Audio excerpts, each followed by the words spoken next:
Paz, igreja. Meu marido fez uma pergunta para vocês. Quem lembra? Foi. Ele perguntou se você está feliz com Jesus, não foi? Eu quero fazer outra pergunta. E Jesus está feliz com você? Parece que diminuiu assim o ânimo, né? Na realidade, isso é uma brincadeira que o pastor Luciano Subirá sempre faz.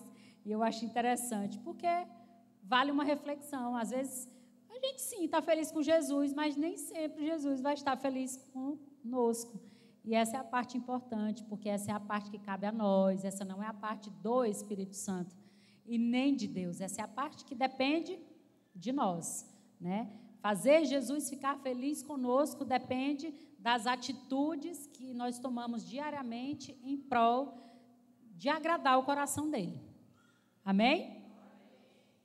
E eu falei no primeiro culto sobre essa palavra que o Senhor colocou no meu coração.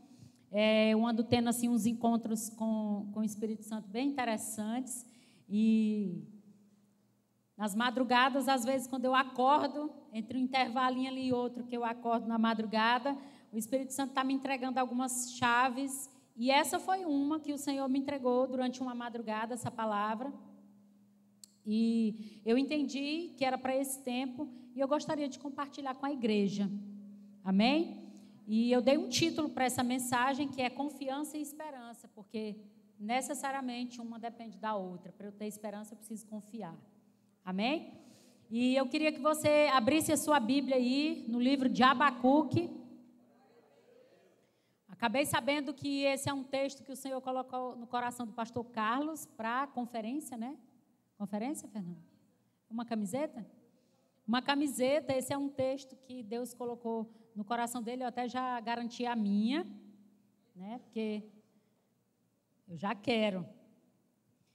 Abacuque, capítulo 2, versículos do 1 ao 3, nós vamos ler. Glória a Deus. E eu disse, vou repetir, gente, eu acho lindo esse barulhozinho de Bíblia folheando, sabe?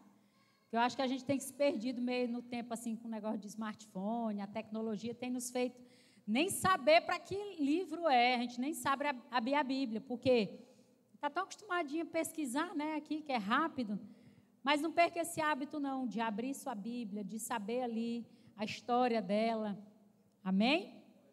Saber onde está cada livro. Eu lembro que uma vez eu fiquei com vergonha alheia num culto, que uma pessoa foi ministrar uma palavra rápida, e aí ela disse, ela mesma falou assim, irmãos, abra aí sua Bíblia no livro de Tiago. Eu nunca vou esquecer, porque eu lembro até o texto. Abra aí a sua Bíblia no livro de Tiago. Aí a pessoa que pediu para os irmãos abrir ficou assim. Meu Deus, Tiago no final da Bíblia, gente. Eu já estava para dizer para ele, é no final. Ele estava procurando lá no começo, enfim. Mostrou ali que a pessoa estava bem sem hábito de ler. Não estou falando que estava sem o hábito de ler a Bíblia, mas na própria Bíblia ficou claro que a pessoa estava desabituada. Tá? Então, vamos lá.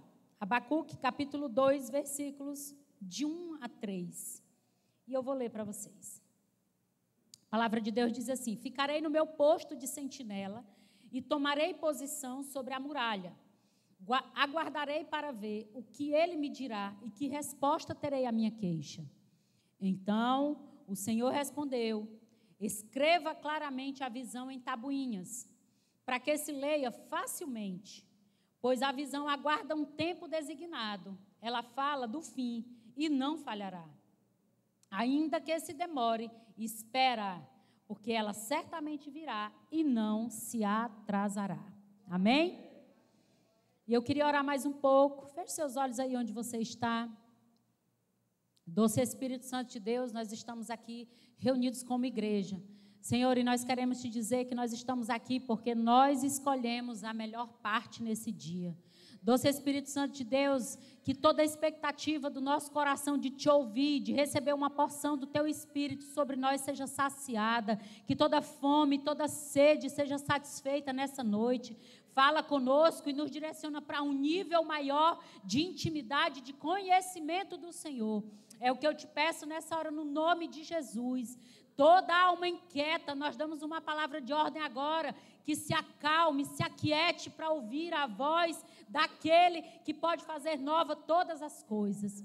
Doce Espírito Santo de Deus, fala conosco e nos transformas para a glória do teu nome. É que nós oramos e te agradecemos. Amém e aleluia. Então, amados, aqui eu gostaria de conversar com vocês sobre esse texto de Abacuque que o Senhor falou ao meu coração. Mas antes de eu começar a caminhar dentro do próprio texto lido, eu gostaria que você entendesse o contexto desse texto que a gente acabou de ler. Então, o profeta está aqui compartilhando a respeito de uma inquietação do coração dele, mas lá no capítulo 1, você vai ver ele muito, eu não vou nem usar a palavra incrédulo, mas estava muito inquieto com relação a muitos acontecimentos. Vou trazer ele para a nossa atualidade. Era como se ele estava olhando para as circunstâncias e passasse a acreditar que Deus não estava vendo. Ele começou a questionar Deus mais ou menos, tipo, Senhor, tu não está vendo o que está acontecendo com o governo, o que está acontecendo lá no Planalto, as coisas que estão acontecendo, enfim. Ele começou a questionar Deus como se Deus tivesse perdido o controle da situação.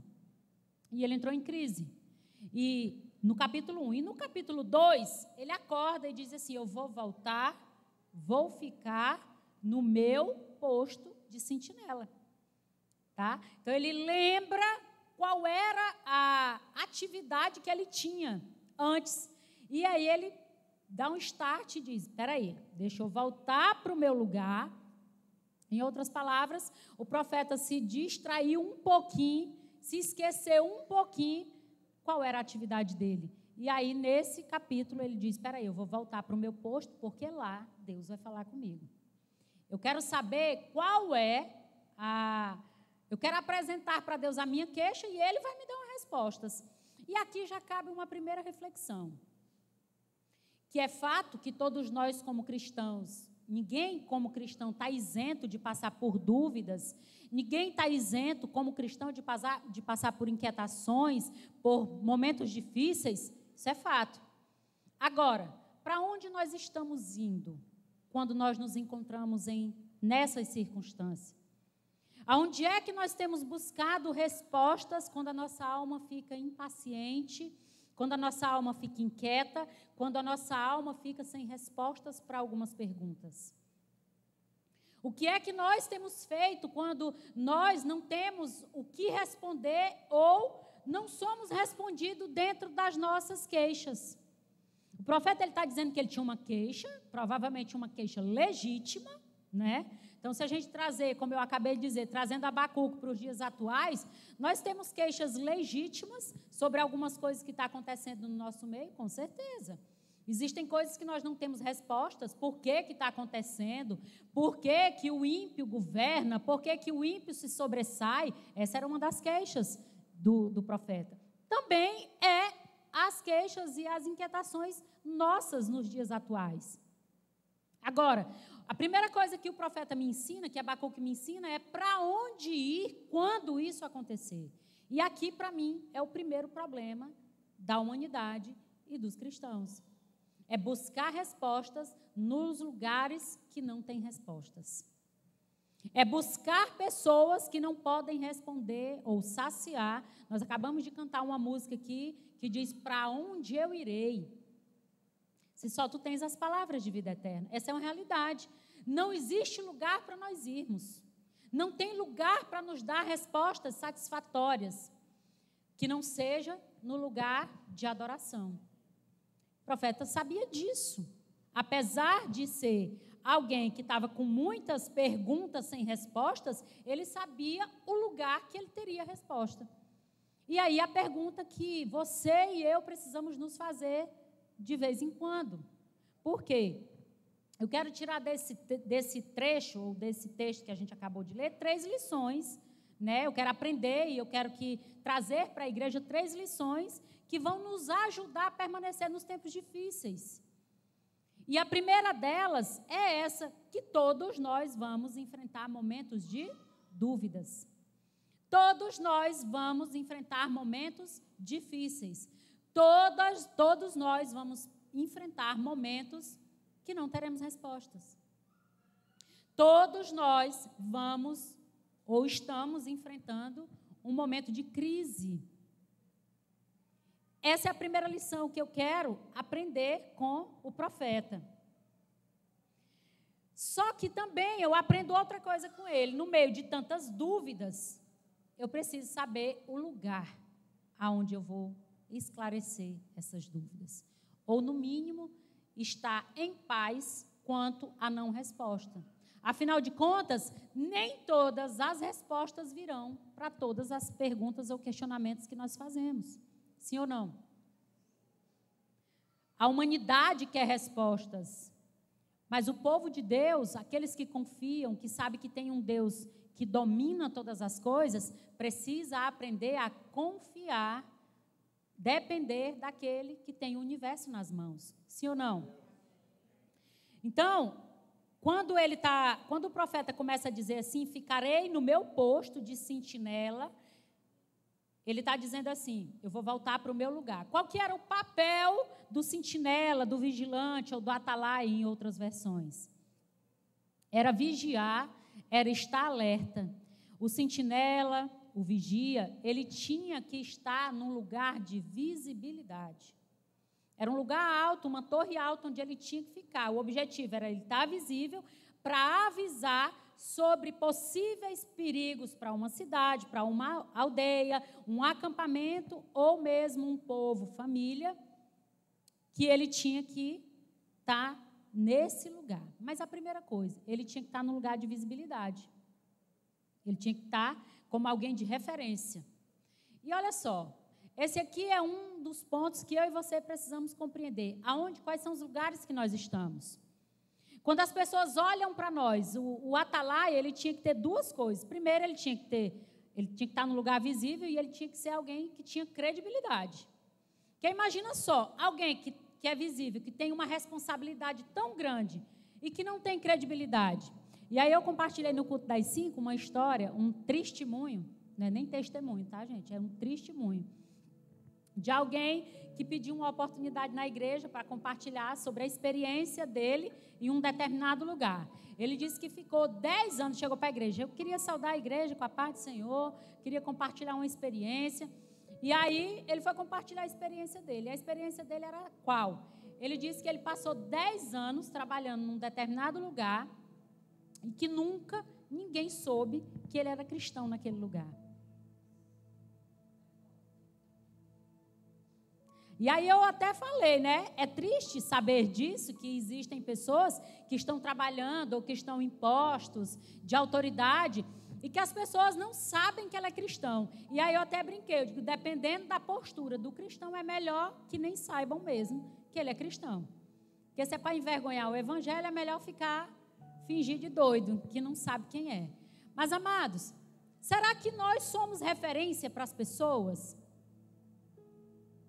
Porque o profeta, ele está dizendo que ele voltou para o lugar dele, que era o lugar de sentinela, vigilante. Ele era alguém que estava em um lugar visível. E eu e você, aonde é que nós estamos? Quando as pessoas olham para nós, o que elas tendem a pensar, a sentir? O que a nossa presença causa quando a gente chega nos lugares? Esse é um questionamento que nós precisamos nos fazer como cristão. Eu até vi um memezinho essa semana que eu ri, que só achei bem engraçado. Mas é muito triste. É engraçado, mas é muito triste. Um meninozinho que tinha um galo, uma galinha, sei lá, e ele ficava, tipo, brigando, e de repente a galinha ia para cima dele, ele metia o pé na carreira. A legenda era assim: o cristão que não ora, que não jejua, tentando expulsar um demônio. É engraçado, mas é triste. Por quê? Porque a gente está visualizando uma situação de pessoas, e aí eu até brinco, né? Eu entro em crise quando eu estudo o livro de Atos. Todo ano eu entro numa crise, quando eu chego no livro de Atos. Por quê? O livro de Atos é o modelo referencial de igreja. Amém? É o nosso modelo de igreja, ou seja, o modelo de cristão e de igreja é o modelo de Atos. Então, quando você vai estudar Atos, você entra em crise. Por quê? Porque os cristãos, eles estavam num lugar, era transportado para outro. Os cristãos oravam e os demônios saíam. Os cristãos oravam e as pessoas eram curadas. Os cultos da igreja de Atos não eram cultos comuns, eram cultos incomuns. Era de manifestação de poder, era de manifestação da glória de Deus. E aí, amados, eu fico pensando, mudou? Mudou. Não era para ter mudado, não. O que mudou, então? Os cristãos que mudaram. O poder de Deus não diminuiu, não alterou. Continua igual. A palavra de Deus diz que Ele é o mesmo, hoje, ontem será o quê? Eternamente. Então não diminuiu nada o poder de Deus. O que diminuiu então? A nossa frequência na presença dEle. Diminuiu a nossa fé, diminuiu a nossa intensidade, o nosso desejo, a nossa fome, a nossa sede pelo Senhor. E isso é preocupante, sabe por quê? Porque eu não sei se você está atento, mas os sinais já estão mais do que escancarados de que Jesus está para voltar. E aí eu sempre costumo fazer uma pergunta: se a minha família, a minha igreja, depender da minha oração, do meu posicionamento em Deus, para onde ela vai? Porque, infelizmente, a gente tem encontrado pessoas que são cristãs e aí elas dizem assim: ô irmã, ora por mim. Gente, eu não estou dizendo que não tem nenhum problema a gente orar uns pelos outros, muito pelo contrário, é importante, amém? Mas tem gente que ela não ora em tempo algum na vida dela e todo problema dela, ela tem que ter uma pessoa, um líder particular, um discipulador particular, um pastor particular, um coach gospel. Misericórdia. Olha, eu não estou falando de coisas extraordinárias que acontecem longe não, gente. Eu encontrei com alguém, não tem um mês. E aí eu perguntei assim: meu amor, nunca mais te vi na igreja. Ela falou: por que vocês não me ligam? Gente, olha só. Se tem uma coisa que as pessoas não saem, é das redes sociais. E hoje, tudo que a gente faz é postar, né? Posta culto, posta vigília, posta banner de conferência. A gente vive postando as coisas. Então, a pessoa vem dizer assim: não me ligou. Peraí, então, qual é a igreja que a pessoa congregou na vida, que não tem culto dia de domingo? Porque a pessoa tem que esperar uma ligação, um convite. Eu até falei para a pastora Vilma outro dia, eu falei: pastora, uma coisa que me incomoda demais é esse negócio de ter que estar empurrando o crente. Sabe por quê? Gente, a igreja de Atos, como eu disse para vocês, que é o nosso modelo, ninguém empurrava ninguém não, o povo era que vinha. A Bíblia diz que o povo se reunia para orar e Deus acrescentava aqueles que iam sendo salvos. Ou seja, as pessoas olhavam para os modelos de cristão da época e elas sentiam o desejo de vir. E aí é o meu primeiro questionamento: que tipo de modelo nós somos, que não estamos sendo modelos que despertam o desejo nas pessoas de querer Jesus? A primeira coisa que eu aprendo aqui nessa mensagem é que sim, nós vamos passar por momentos de perguntas sem respostas, mas aonde nós estaremos ou aonde nós buscaremos essas respostas? As pessoas, elas querem buscar fora de Deus respostas para aquilo que elas só encontrarão em Deus. É tanta gente querendo saber qual é o propósito de vida, buscando em tantos lugares, pagando cursos caros, e eu não sou nem contra nada disso, tá? Desde que a minha alma esteja plenamente satisfeita naquele que me criou, naquele que sabe qual é a minha necessidade. E aí a gente fica buscando respostas fora de Deus, e aí existe uma realidade que eu e você precisamos entender. Existe um vazio dentro do homem que só pode ser preenchido pelo próprio Deus. E todas as vezes que nós tentarmos encontrar respostas fora desse lugar, nós estaremos frustrados. Por que que o profeta Abacuque disse, eu vou voltar para o meu lugar? Porque lá, e ele diz, por quê? Porque lá eu obterei resposta para as minhas queixas. Provavelmente, ele ficou aqui por um momento fazendo questionamentos, olhando para as circunstâncias da vida e foi ficando deprimido, porque é assim que acontece. Todas as vezes que nós tentarmos buscar resposta aqui, nas coisas que são perecíveis, nós vamos nos esvaziar cada vez mais. Frustrados, ansiosos, desiludidos e sem respostas, o que é pior. Por quê? Porque existe um lugar de plenitude, existe um lugar de respostas, existe um lugar onde a nossa alma é satisfeita, existe um lugar onde nós somos plenamente satisfeitos. Mas é necessário uma coisa, uma atitude minha e sua, uma decisão de estar nesse lugar.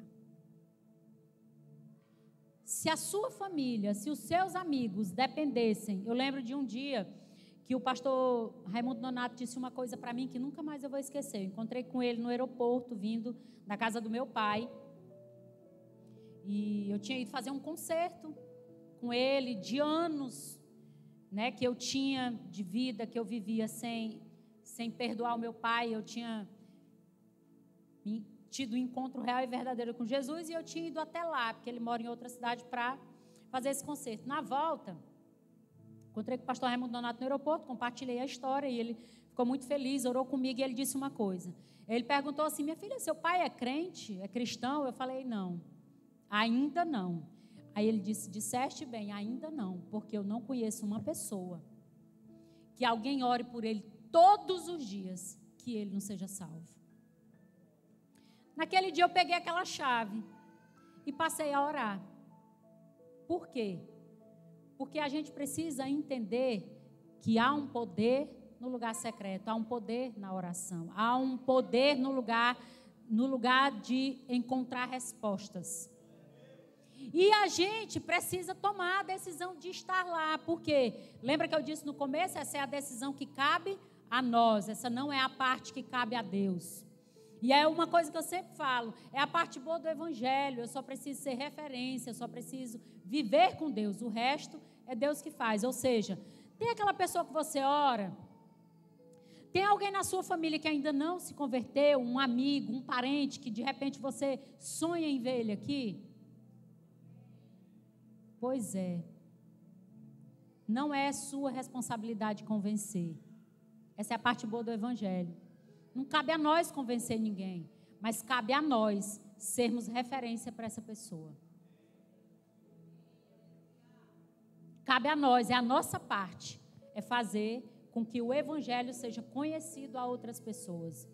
Um dia alguém disse isso, meu marido, e é outra chave que eu peguei, que foi até o nosso pastor, na época, pastor Vanderlei, ele disse uma coisa para meu marido, que na época ele estava tentando nos multiplicar como líderes de célula e a gente estava assim meio resistente. E ele disse assim, meu filho, existem pessoas que só vocês vão ganhar elas para Jesus. Eu não tenho acesso, seu pastor não tem acesso, o pastor Carlos não tem acesso, é só você que tem. Vocês estão comigo aqui nessa noite? Existem pessoas que é só você que vai ter acesso. Já parou para pensar na importância disso? Se essa pessoa, o único contato que ela vai ter com o evangelho é você, será que ela vai ser salva? Primeira coisa que eu aprendo com o profeta nessa noite é que nesses momentos de crises eu preciso ir e estar no lugar que Deus me chamou para estar.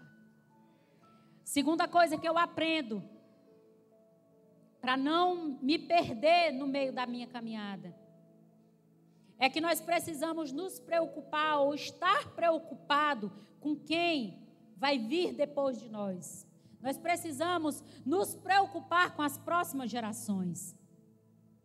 O que Deus diz para Abacuque é que ele deveria ser muito zeloso quanto ao que ele estaria escrevendo. Quando Deus fala a Abacuque, ele diz, escreve a visão. Mas não é só escrever. Escreve ela de uma maneira que seja clara e objetiva, porque quem vai vir depois de você vai precisar. E ele cita o termo tabuinhas, né? Porque fala de períodos em que a Bíblia foi escrita. Foi escrita em tábuas, em rolos, em pedras. Porque a próxima geração iria precisar dessas palavras. Sabe, amados, nós somos o resultado de homens e mulheres que tomou um dia uma decisão de andar com Deus e deixar um legado. Amém? Nós somos o resultado de homens e mulheres que tomaram a decisão, fizeram escolhas de sofrer, pagar um preço para que a Bíblia, a palavra, essas tabuinhas, essas escritas chegassem até nós. Nós somos o resultado disso. Agora, o que nós vamos deixar para quem vai vir depois de nós? Pastor Raimundo Nonato um dia disse uma coisa, falando sobre santidade, que é uma das falas maiores dele, né? Perdão e santidade. Ele disse uma coisa, que ele disse que nós devemos nos posicionar em santidade hoje por aqueles que ainda nem chegaram. O que ele estava querendo dizer? Meus netos, meus filhos, meus bisnetos e tataranetos precisam da minha posição em Deus hoje, para que o evangelho seja alcançado. Todas as vezes que a gente lê a Bíblia, você fica assim, indignado. Quando você lê, por exemplo, 1 Reis, 2 Reis, você fica indignado com alguns trechos, né? Você fica, e fez o que era mal perante o Senhor. Próxima geração. Está falando de geração para a próxima geração. Então, o filho de fulano fez o que era mal, o outro fez o que era bom. O que é isso, gente? Alguém não se preocupou com a geração seguinte. E aí eu volto àquela pergunta, se a tua casa, a tua família, depender do teu posicionamento, da tua oração, da tua manifestação de fé, para onde ela vai? Para onde ela está indo? A gente escuta frases mais ou menos assim, eu já ouvi inúmeras vezes as pessoas dizerem assim, nossa, eu queria uma família assim. Eu queria filhos dessa maneira. Eu lembro que um dia uma amiga chegou lá em casa e eu estava sem secretária e eu tenho 3 homens. 4 com o marido, né? Verdade. 4 homens. Obrigada, amor. Mas filhos, né? Eu tenho 3. E o marido saiu para trabalhar, eu estava sem secretária e eu ensinei os meninos desde pequeno, né?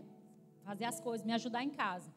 E aí, eu estava em casa e uma amiga chegou, ela tem uma filha, mulher, da mesma idade que os meus, que o meu mais velho. E aí, quando ela chegou lá em casa para me entregar umas coisas, um estava lavando o banheiro, o outro estava me ajudando a secar a louça, o outro estava tirando a água da área. E eu lembro que ela olhou para a filha dela e falou bem assim, tá vendo? Começou a brigar com a filha, né? Tá vendo aí? Tu não tem vergonha na cara, não? Tu tá vendo aí, ó, os meninos tudo ajudando aí, não sei o quê, e tu não lava nem a calcinha tua, não sei o quê, e eu ouvindo. Aí eu fiquei calada. Quando a filha dela saiu um pouquinho, eu disse, vem aqui, amiga, deixa eu conversar um negócio contigo. Sabe por que meus filhos estão fazendo? Porque eu ensinei desde pequeno. Que dia foi que tu parou para ensinar ela? Essa menina vai se casar, ela se casou outro dia, né? Eu vi o casamento dela. Gente, nós precisamos nos preocupar porque a gente não sabe como é que vai ser. Por exemplo, nós sabemos se aqui no Brasil vai ter perseguição religiosa? Será que a fé dos nossos filhos é suficiente para suportar? A nossa não tem, a gente tem Bíblia jogada em tudo que é lugar. Nós temos liberdade para orar no meio da rua, para orar em casa. A gente tem liberdade para falar do amor de Deus nas nossas redes sociais. Sim ou não? Mas aí a gente não sabe como é que vai ser a nossa próxima geração. Se vai ter perseguição religiosa, se eles vão poder. O que eles têm de Bíblia é suficiente para eles suportar? Para eles permanecer de pé? O que eles conhecem de Deus, dos milagres, que você já contou, testemunhou, viveu com eles, é suficiente para eles permanecer? É sobre isso.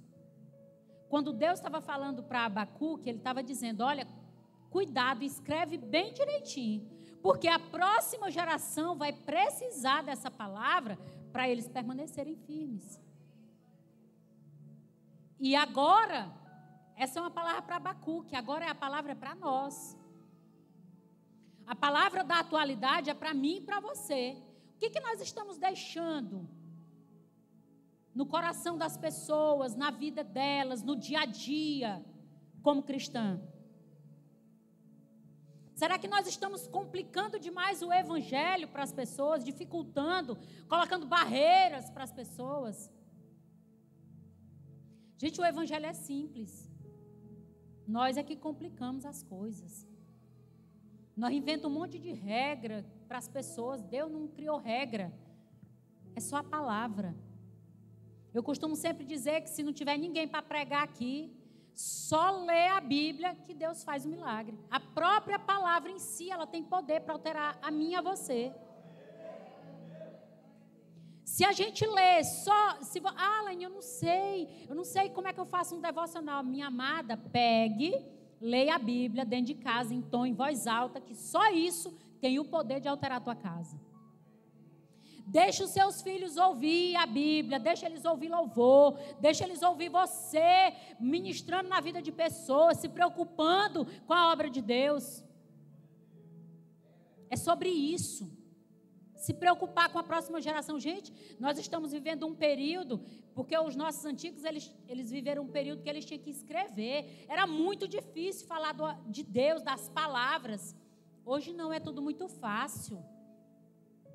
A gente tem Bíblia em tudo que é lugar, no nosso celular, nos computadores. Qual é o incentivo que nós estamos dando para essa geração que vem depois? Será que nós estamos preocupados com eles? Com essa próxima geração que vem? Nós vamos fazer um seminário semana que vem, no sábado que vem, lá na El Shaddai, sobre gerações, impactando gerações, ou mudando gerações, coisa assim, nem lembro mais o nome, mas enfim.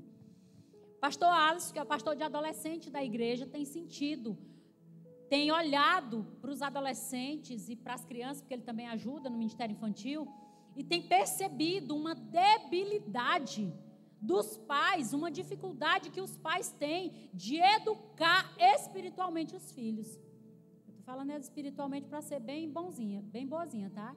Mas tem dificuldade para educar em todas as áreas. É filho que não respeita ninguém, que não é educado, não dá um bom dia.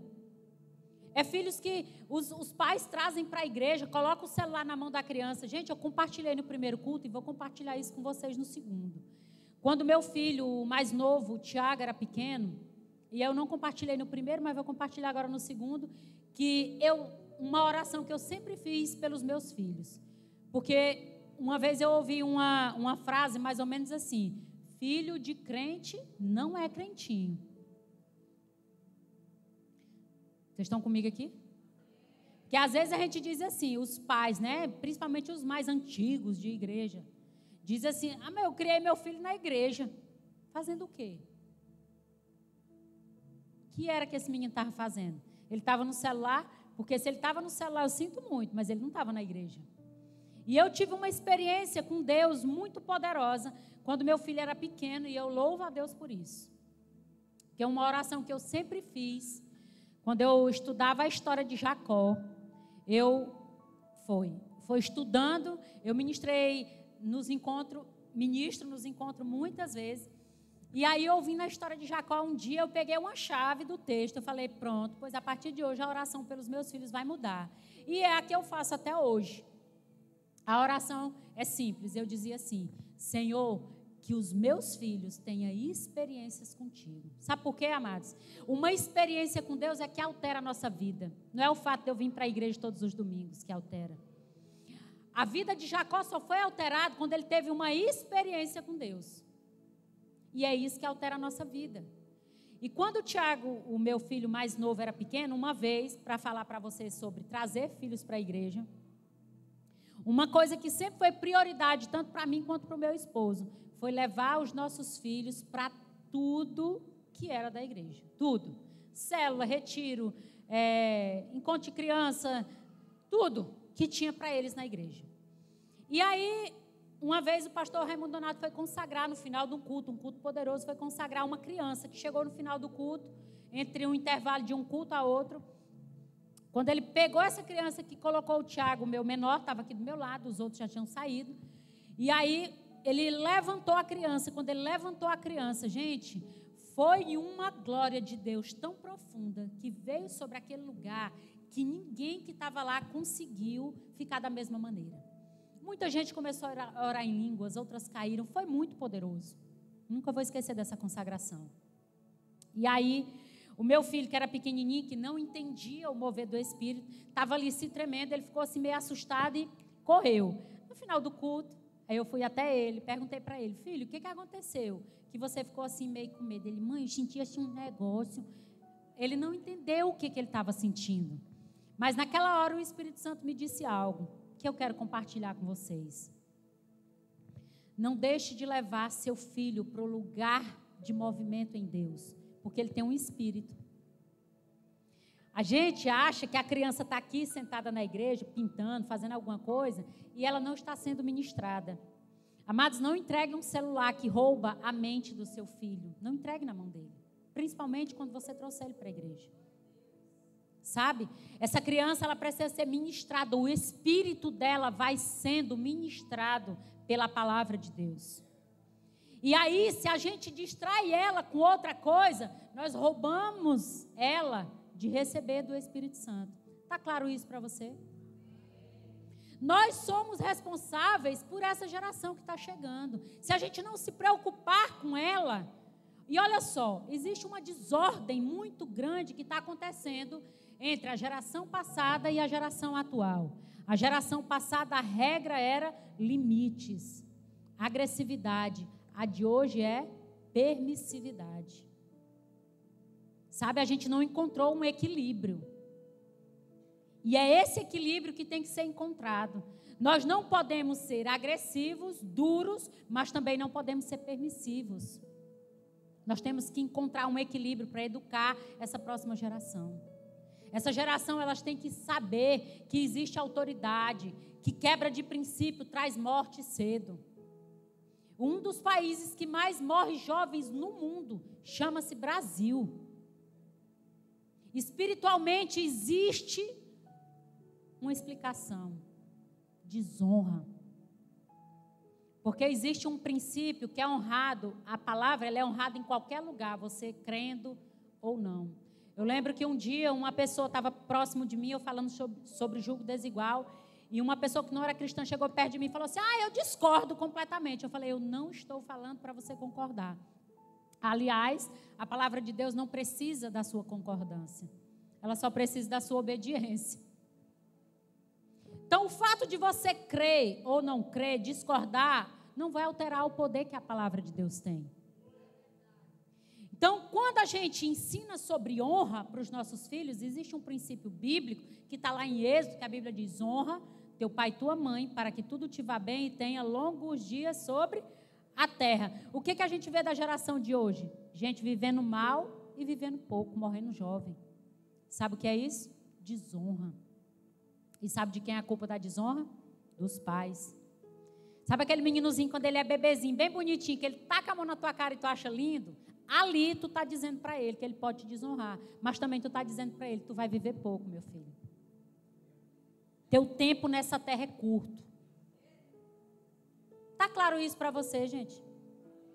Porque se nós não entendermos esses princípios, nós vamos perder essa geração. Só que perder essa geração para Deus não tem nenhum problema. O problema é a gente perder ela para o mundo, para o inimigo. Esse é o problema. Então, é como a Bíblia diz, ensina a criança no caminho que ela deve andar. É você estando no caminho. Não é aquele apontar o dedo, minha, na igreja lá na esquina, tu vai lá, viu? Não, é você estando aqui.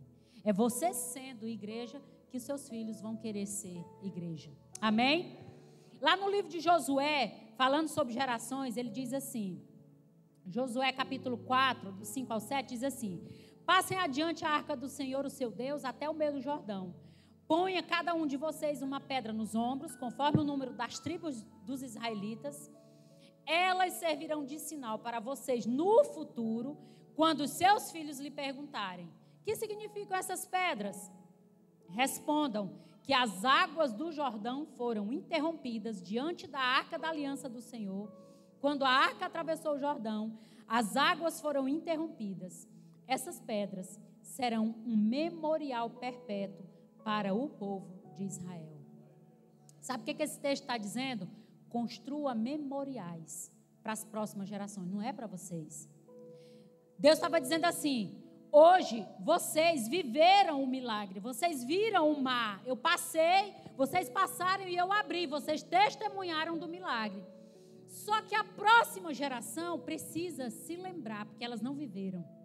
Então pega essas pedras, coloque aqui, deixe elas à vista, porque eles terão curiosidade de saber o que é isso. Aí é a hora de vocês falarem do grande milagre, do Deus que vocês servem. É a hora de vocês, eu imagino, gente, um senhorzinho de idade levando o neto, sei lá, o filho, à beira do Rio Jordão e mostrando aquelas pedras e dizendo: olha, filho, olha, meu neto, isso aqui foi esse acontecimento. A gente estava caminhando e Deus veio até aqui, a gente precisava atravessar esse rio, não tinha como, e o próprio Deus abriu e nós passamos.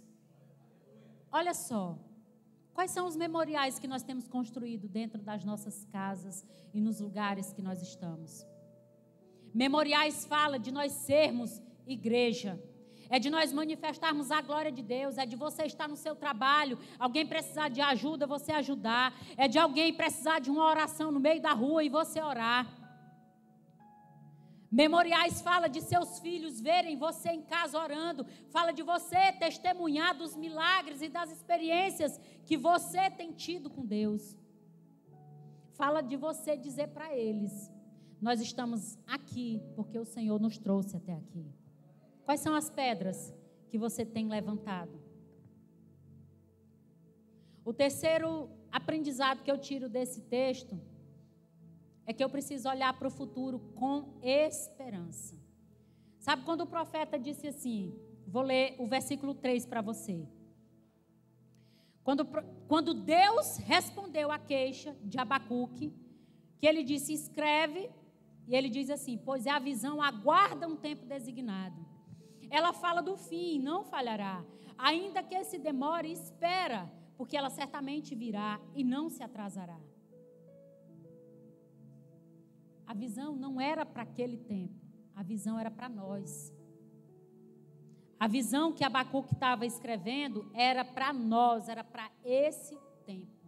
E ele estava dizendo, essa visão, e agora que nós sabemos, ele está dizendo a mesma coisa, ela pode demorar. Mas se ela demorar, aonde é que nós estamos esperando? Ou quem nós estamos esperando? Tem muitas pessoas dizendo assim: eu acho que eu não vou esperar mais não. Jesus já demorou, eu vou mesmo para a bagaceira. Ou, pior que isso, você vem para a casa de Deus com as motivações erradas, com a expectativa errada, para Deus, sei lá, de repente salvar o casamento, e Deus pode, amém? Mas se a tua, e aí é como a própria Bíblia diz, se a nossa esperança, a nossa expectativa em Deus é somente nessa vida, nós somos os mais miseráveis dos homens. Então, se eu estou esperando em Deus somente para que Ele resolva os meus problemas, é a cura, é o trabalho, é o marido consertado, a esposa consertada, é o filho que está desviado. Olha, deixa eu dizer uma coisa para vocês. Vocês sabiam que eu conheço filhos desviados, que bastava os pais se converter de verdade, eles voltariam para a casa de Deus? Você acredita? Você acreditaria nisso que eu estou te dizendo? Eu acompanho de perto, tá, gente? Filhos de cristãos que bastava os pais se converterem. Eu não estou falando de gente fora da igreja, não. Estou falando de dentro da igreja, tá? Bastaria apenas os pais serem um modelo de cristão, elas voltariam para a casa de Deus. Misericórdia. Misericórdia. Porque eu estou dizendo para vocês que tem muitos pais que não são referência para os seus filhos. E estão perdendo a geração deles. Porque se o modelo de cristão é o modelo do pai que se apresenta como alguém ignorante, que engana, que trai, que mente, que é uma coisa na igreja e outra em casa, então eu não quero esse evangelho. Esse evangelho é uma mentira. Quando a Bíblia está falando que eu preciso olhar para o futuro com esperança, ele está dizendo que eu tenho que ter uma atitude ativa e não passiva. Alguém que espera, atitude de esperar, gente, a gente espera na fila de supermercado, a gente espera uma resposta que alguém vai dar daqui a pouco, um resultado de exame. A esperança, ela é um sentimento mais nobre. Ela está ligada à nossa fé, ao relacionamento que nós temos em Deus. Ela está diretamente ligada a em quem eu estou esperando. Se eu estiver esperando só nas coisas dessa terra, se eu estiver esperando só que Deus resolva os meus problemas, a Bíblia me chama de miserável. Misericórdia. Olhar para o futuro com esperança diz respeito a não nos acomodar, ou mais que isso, diz respeito a eu não me dispersar. E aí, gente, quando eu estou falando de se dispersar, eu estou falando de pessoas dispersas dentro da igreja, de um culto como esse. Tem um lugar da igreja que eu não sento só se não existir outro lugar. É a parte de trás da igreja. Se não tiver outro, eu me sento, é o jeito. Eu vim cultuar, eu vou cultuar de onde eu estiver. Mas a parte do fundo da igreja, gente, é um negócio sério. Por quê? A gente vê tudo que acontece. Então, a gente vê de lá, quem está lá no fundo, se der uma olhada assim, vai ver quem está no culto e quem está lá, sei lá, no outro lugar. No outro lugar, e no Instagram, né? Que às vezes a gente vai para vários lugares dentro do celular, né? Então, quem está lá atrás consegue ver. Consegue ver quem está entrando e saindo, quem não consegue ficar quieto. Então, às vezes, a gente acaba se desconectando também. E tem uma realidade, não estou dizendo que é o caso aqui, isso é lá em Imperatriz, tá? É só lá na El Shaddai que isso acontece. Não é o caso daqui de Marabá. Mas existe, eu sou uma pessoa que eu gosto de pesquisar informalmente algumas coisas, sabe? Eu gosto de atestar a minha fala. E eu descobri uma coisa, sabe, pastor? Terrível. Toda pessoa que ela está se desviando, ela muda o lugar dela na igreja.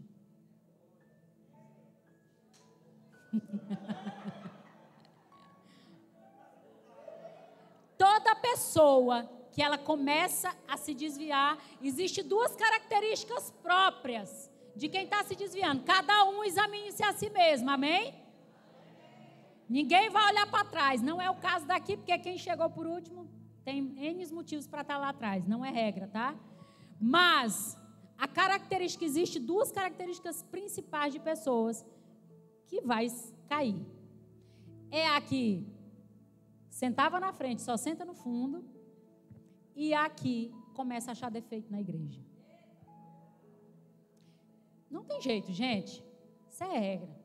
Se você está num lugar que você só vê defeito, o som é alto, o pastor prega ruim, a mensagem é horrível, a música é horrorosa, desconfie e peça ligeira ajuda. Segure na mão de alguém que está mais firme que você. Misericórdia. Misericórdia. Olhar para o futuro com esperança fala de não estarmos acomodados, nem estarmos dispersos e nem distraídos. Ter esperança, como eu disse, é diferente de estar esperando alguma coisa ou de ter expectativa em alguma coisa. A expectativa ela ainda é pior, porque ela fala das aspirações da alma do ser humano. Quer um exemplo? Pessoas frustradas com pais tendem a buscar criar uma expectativa no casamento, no marido. E aí a tendência é cair, a tendência é se frustrar. A expectativa, tem um livrinho que eu indico ele, que é A Maldição da Expectativa, porque para mim a expectativa é uma maldição. As pessoas elas criam coisas na cabeça que a liderança tem que ser perfeita, que os pais têm que ser perfeitos, que o trabalho tem que ser perfeito. Amados, não. Entenda algo, a vida é dura.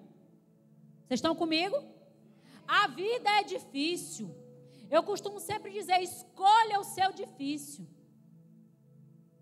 Criar filhos dentro da igreja é difícil, trazer para a célula é para a igreja, mas buscar no bar é mais difícil ainda. Emagrecer é difícil, mas estar gordo também é difícil.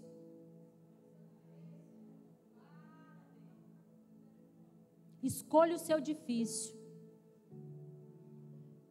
Trabalhar com casais, a gente trabalha, eu e meu esposo trabalham com casais e a gente vê, meu Deus, cada história que a gente fica assim pensando, gente, como assim? Sabe, estar casado é difícil, mas estar solteiro. Solteiro, me ajude. Ó, os casados ouviram? É difícil, minha gente. Escolha o seu difícil. A vida, ela é difícil. Mas eu te pergunto, quem é que quer morrer hoje? Então escolha o seu difícil, se alegre com o que você tem. Seja grato. Pergunta: o que você está fazendo enquanto você espera o Senhor voltar? Como eu disse, a esperança, ela tem uma atitude ativa. Quem tem esperança está trabalhando. Se eu tenho esperança que Jesus vai voltar, eu estarei trabalhando para acelerar a volta dele. Sabe por que Jesus não voltou ainda? Eu lembro de uma revelação que que eu ouvi de uma pessoa há muitos anos atrás. É um testemunho, ele tem até no YouTube, que é Lázaro, o nome dele. É um testemunho muito forte. E ele conta a experiência de morte dele. Ele morreu, e antes da morte dele, do acidente que ele teve de carro, ele brigou com a esposa tentou fazer as pazes com ele não quis, escolha difícil, viu? Ele não quis, e ele saiu, sofreu um acidente e morreu nesse acidente. E aí ele conta das experiências que ele teve no céu, que ele via milhares de pessoas sendo jogadas para o inferno e tal. Mas ele conta uma experiência que ele teve, que Jesus levou ele até o céu. E ele conta que ele viu como se fosse condomínio de casa, cada uma mais linda que a outra. Ele disse que em cada casa tinha umas plantas, e essas plantas, elas cantavam. Era a coisa mais linda do mundo. Ele conta a visão em lágrimas. E aí ele conta que ele perguntou para Jesus: Senhor, e o que é isso? Que casas são essas? E aí, gente, eu chorei quando eu ouvi isso. E ele conta chorando. Ele disse que Jesus falou assim para ele: essa aqui são as casas dos santos. Elas estão todas prontas, mas os santos não.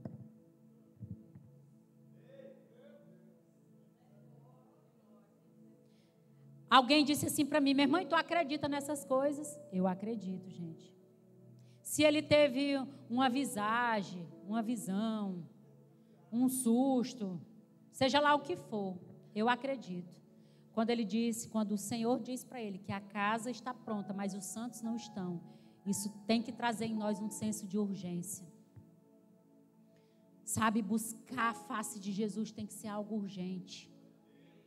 Tem que ser algo desesperador. Nós estamos nos nossos lugares confortáveis, achando que vamos morar no céu com Deus, se nós não temos paciência de tirar um tempo de oração com Ele. O que é que nós vamos fazer no céu, minha gente? A pergunta é: o que é que você quer fazer no céu, se aqui você não tem tempo para Ele?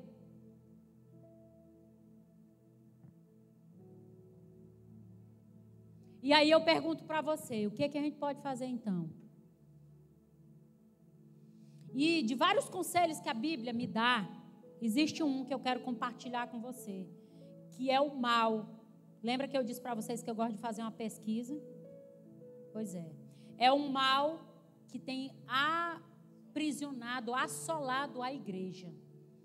Lá em Hebreus, no capítulo 10, versículo 25, tem um conselho de Deus para nós, que diz assim: não deixemos de nos reunir como igreja, segundo o costume de alguns, mas encorajamos-nos uns aos outros, ainda mais quando vocês veem que se aproxima o dia.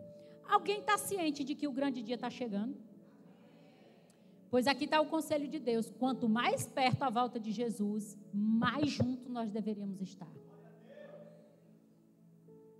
Porque a Bíblia diz que tem algo acontecendo. Olha, uma vez eu tive assistindo um documentário sobre os leões, aquele Animal Planet, né?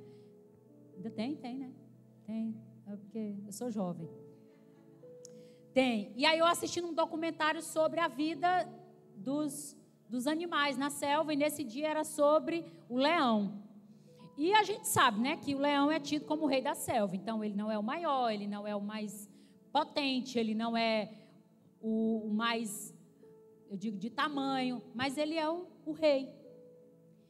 E aí, assistindo esse documentário, eu tive uma revelação sobre algo muito interessante.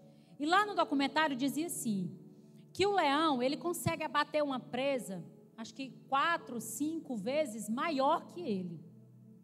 Só que ele usa de 2 estratégias para conseguir abater essa presa. A primeira dela é que ele fica na espreita, observando os feridos. Então, ele está aqui de longe, vem uma manada de zebra, que é muito maior que ele, né? Vem a manada de zebra, ele fica só de olho. Ele tem 2 características que ele se utiliza para abater essa presa, que é bem maior que ele. A primeira delas é que ele olha os feridos. Então, aquele animal que está mancando, que está com algum pedaço dilacerado, presa fácil para o leão. A segunda é aqueles que estão longe do bando. Gente, o que isso fala para nós? Toda pessoa longe do bando, ela é uma presa fácil para o inimigo. Toda pessoa que está longe da igreja, do corpo, ele é uma presa fácil para o inimigo. Deixa eu dizer uma coisa para vocês que eu aprendi desde o dia que eu me converti. Eu vou para a igreja com vontade, sem vontade e até da vontade. Cansada. Um princípio que está aqui, meu filho não me deixa mentir, é um princípio inquebrável dentro da minha casa desde o dia que eu me converti. E para eles a mesma coisa. Quando nós nos convertemos, os nossos filhos eram pequenos, então o que a gente fazia? Às vezes alguém convidava a gente para ir para um banho, uma praia, que tem agora, né, a época de praia. E aí a gente ia, nunca desperdiçou o convite. Muito bom.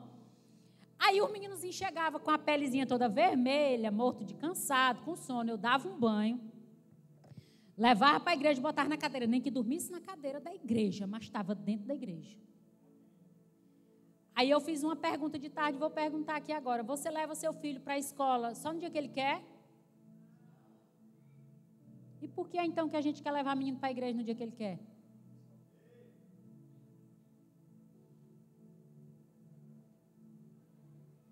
A gente leva para a escola por quê, gente?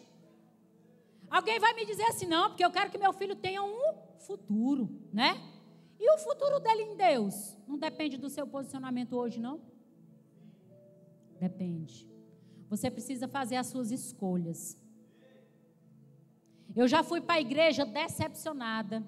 Eu já fui para a igreja arrasada. Eu já fui para a igreja brigada. Eu lembro que a primeira vez na vida que eu fiquei sem cear foi um dia que eu briguei com este jovem. E nós tivemos uma briga, sabe, em casa antes do culto, e eu vesti a roupa e vamos, zangado. E era dia de ceia. Gente, eu não podia cear com aquele ódio que eu estava querendo matar o irmão. Só que o que aconteceu? O ódio triplicou, porque eu olhei para a cadeira, ele se levantou e foi cear. Aí eu fiquei dentro de mim, que cara de pau. Eu fiquei com tanta raiva dele, eu falei, gente, que cara de pau, como é que ele levanta para ir cear? Eu fiquei com mais raiva ainda. E aí, quando nós chegamos em casa, fomos resolver a vida. Eu perguntei para ele, vem cá, por que tu te levantou para ir cear? Ele disse, gente, eu não estava com raiva, não. Ele estava certo, gente. Quem estava com raiva era eu. Tá claro? Foi a única vez que nós estávamos brigados. Aí, acontece isso de vez em quando. Nós cuidamos de muitos casais na igreja, né? Aí acontece isso uma vez ou outra. A gente liga para um casal, oi, princesa, não lhe vi no culto hoje, aconteceu alguma coisa? Não, minha irmã, é porque na hora de ir para o culto nós brigamos. Aí eu digo, Jesus está podre. Porque, gente, se nós vem para a igreja por causa do marido, da liderança, eu quero dizer para você que você nunca entrou aqui por causa de Jesus. Eu vou para a igreja porque eu entendo que é importante para mim, porque eu quero ter uma palavra da parte de Deus para eu caminhar, para eu me animar, para eu avançar. Não depende de pessoas. Eu já tive uma briga feia com a minha pastora, véspera de culto. Foi. E quando eu cheguei lá para piorar a situação, era ela que ia pregar. Eu pensei, não vou receber nada nesse culto, né? O que aconteceu? Bora bem aqui, minha irmã, bora resolver a vida, porque nós duas tem que receber de Deus hoje. Enfim, se resolvemos, porque igreja é lugar de cura. É lugar de crescimento, é lugar de caminhar, é lugar de avançar, é lugar de ser transformado. É aqui, gente. Lá no céu você vai conviver com gente, sabe esse povo que talvez tu acha chato? É com esse povo que tu vai viver lá. Então aprende logo agora. Amém? Glória a Deus. Eu queria passar um vídeo, o pessoal da mídia me ajuda, eu queria que você prestasse muita atenção. Só assiste o vídeo, você não precisa olhar a legenda e nem prestar atenção no que está falando, eu vou te ajudar. Jay Redmond was running in the Olympics, trained, prepared for this moment. People there from all over the world, and his daddy was cheering him, and he was running. He was coming around ahead of all of them. He was doing real good until he pulled his Achilles heel, and he went down. He went down, but he got up. He was hopping in pain. He had no chance of winning. And he was still hopping and crying because his daddy was watching. And he was around the turn. And his daddy came out there. And he got up under Dennis. And he was hopping. The race was over. Everybody else had gone through the finish line. And his daddy was pulling him along, saying, leave him alone. Leave him alone. Don't stop him. It's not about winning. It's about finishing.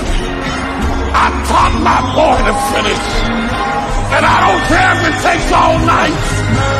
We're going to make it.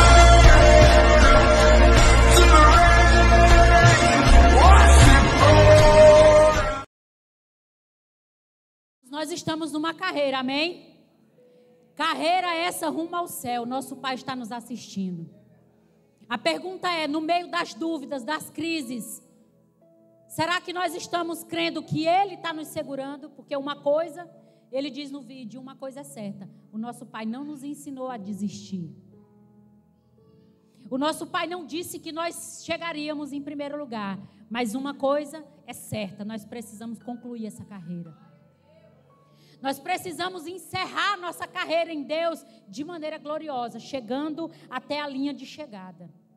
A gente precisa chegar no marco, porque Ele está conosco. Eu queria que você ficasse de pé nessa hora.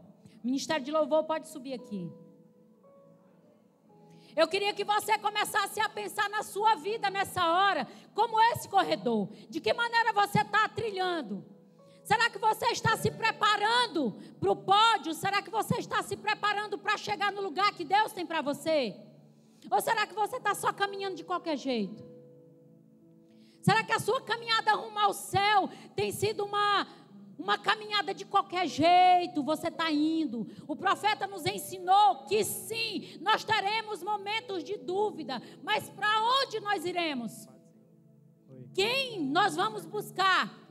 Para preencher os nossos vazios, para responder às nossas perguntas, às nossas queixas. Amado, entenda algo. Eu quero que, se você não gravou nada dessa palavra, você grave essa pista. E você pense que essa é a sua carreira rumo ao céu. Que jeito você está caminhando? Para onde você está indo? No meio do caminho pode ser que algo aconteça e vai acontecer. Nós vamos sim ser machucados, nós vamos sim ser decepcionados. Mas entenda algo, teu Pai está te assistindo e é Ele que está te treinando. E Ele está te treinando para alcançar um lugar muito alto. Nós precisamos sair daqui hoje com a certeza e a convicção de que nós temos um Deus que responde os nossos questionamentos, que preenche os vazios das nossas almas. Mas nós precisamos estar nesse lugar. Feche seus olhos. Se tem alguém que tem autoridade para orar por você, se tem alguém que sabe os caminhos que você está trilhando, esse alguém é você. E eu quero que você levante agora a sua voz em adoração e comece a pedir a perdão, Senhor.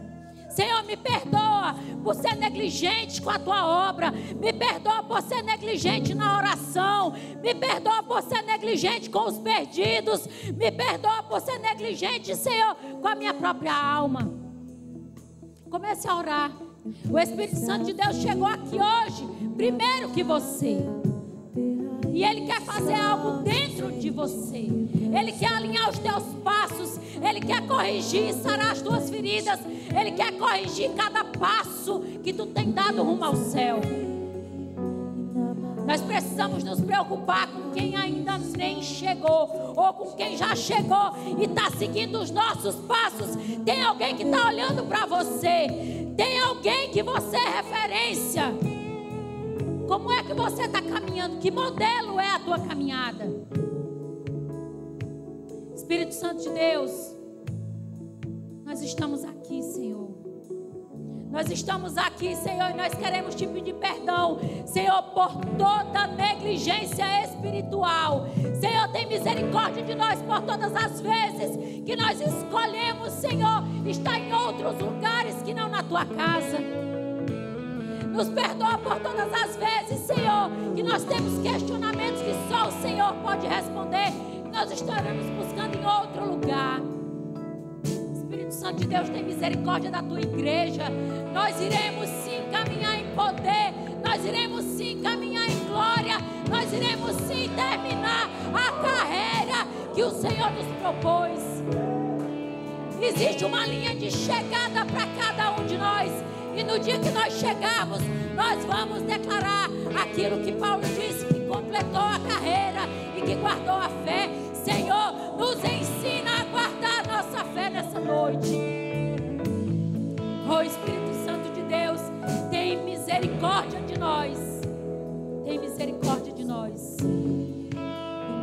E eu quero perguntar nessa hora se tem alguém que entrou aqui nesse lugar, que ainda não optou, não fez essa escolha. Eu não estou te convidando para fazer parte dessa igreja, mas eu estou te convidando para entregar a tua vida, o controle da tua vida para Jesus. Talvez tu é alguém que está aqui ou nos assistindo e está em casa cheio de questionamentos, dúvidas. É alguém que está com o coração angustiado, a alma abatida, sem saber para onde ir. Entregue a sua vida para Jesus, entregue o controle dela para Ele. Ele sabe para onde Ele vai te direcionar. Tem alguém aqui essa noite? Nós queremos orar por você. Nós queremos te conhecer. Nós queremos orar por você. E mais uma vez eu quero te lembrar que eu não estou te convidando para ser crente. Eu não estou te convidando. Lembra que eu disse no começo? O evangelho é simples. Caminhar com Deus é algo simples. Nós só precisamos é confiar que Ele tem o controle daquilo que eu não tenho. Entenda algo, você não tem o controle da sua vida. E você precisa confiar em alguém que é mais poderoso que você. Eu vim para Jesus em um dia de muita dor e muito sofrimento. Mas eu digo sempre para todas as pessoas que aceitam que foi a melhor escolha que eu fiz na minha vida. Glória a Deus, aleluia. Louvado seja o Senhor. Pastor Carlos, tem mais alguém? Nós queremos orar por você. Atitude mais sábia, mais sábia.